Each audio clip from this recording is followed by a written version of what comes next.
It has been a wild weekend for Helldivers 2. Over the last 3 days, the game has gone from the industry's underdog hit to a game that's completely coated in a layer of controversy and drama between Arrowhead, Sony, and the community that's rallied around this game since it launched in February. I never thought I'd be saying this, but new account requirements and poor communication could be marking the beginning of the end for Helldivers 2. Starting on May the 6th, all players, including those that are playing on PC through Steam, are going to be required to log into a PSN account to continue playing the game.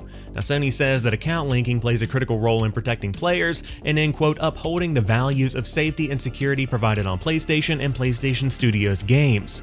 Helldivers on PC did not like that. Upset players started bombing reviews like they were throwing stratagems on a terminid nest, taking the overall reviews from very positive to mixed and the recent reviews all the way down to overwhelmingly negative. Now, on the surface, it might seem like a massive overreaction for something as small as linking a PlayStation Network account. If you're someone like me who already has a PlayStation account and is used to the idea of giving giant tech companies personal data, it is what it is. Then this is just another day in the gaming industry. Creating a PlayStation Network account is free and takes about 2 minutes, so what's the big deal? One of the top recent reviews includes a list of security breaches that Sony has had in the past, including a very significant breach that occurred all the way back in 2011 at PlayStation that took the PSN offline for the better part of a month.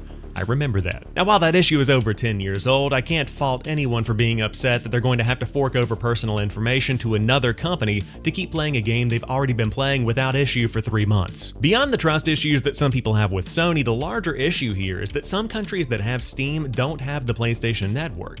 And even Arrowhead admitted that they hadn't thought about those countries when bringing these new requirements into the game from Sony. It really seemed like that was going to be the turning point where this whole account requirement debacle was going to be shelved entirely and things would revert back to the way that they were. And instead, Sony is doubling down on account linking and has pulled Helldivers 2 from sale in 177 countries where the PlayStation Network isn't available. What Sony might not realize is that not only are they cutting off current and future potential players in these countries, they're also sending a message.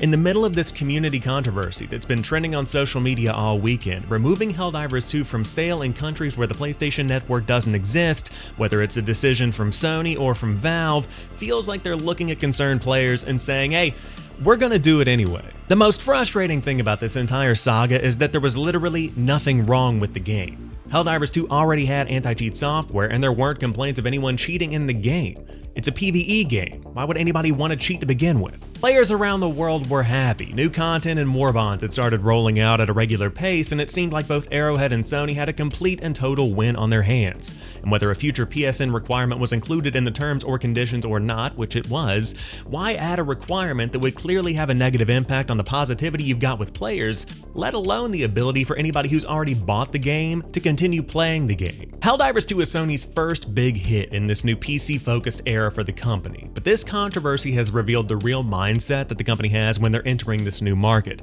Adding PSN requirements and removing the game from sale in 177 countries where the PSN isn't available shows they aren't focused on fitting into the larger PC space. They're focused on continuing to find new ways to grow the PlayStation brand beyond a console, even if that means tanking the goodwill that players have had for one of the biggest Sony-published games of the year. Now the real question, is this the end for Helldivers 2? No. But I do think it's the beginning of the end for Helldivers 2's incredible run as a AA breakout hit. Over the last few months, discussion online has been basically nothing but pure hype for this game and excitement for the future. Up until now, it really seemed like Arrowhead as a studio could do no wrong. They were saying and doing all of the right things to earn players' respect and keep them playing in the future. Monetization in the game is fair, updates drop on a regular basis with new orders that switch up gameplay, and it's a functional, polished, and fun game in a time where so many online shooters launch in shambles. Now, obviously, Helldivers 2 had its issues at launch with server capacity getting pushed beyond its limits, but it's a foundationally great game. The problem is that gamers never forget, and once that trust has been broken like it was this weekend, whether it was broken by the developer or by the publisher, you'll never fully be able to earn that back. This weekend marks the first time since launch that the game has dipped below 100,000 concurrent players on Steam, and that's still an incredibly respectable player count, and it's not beyond the pattern that the company is seeing week over week for player decline as it just naturally falls out of the spotlight.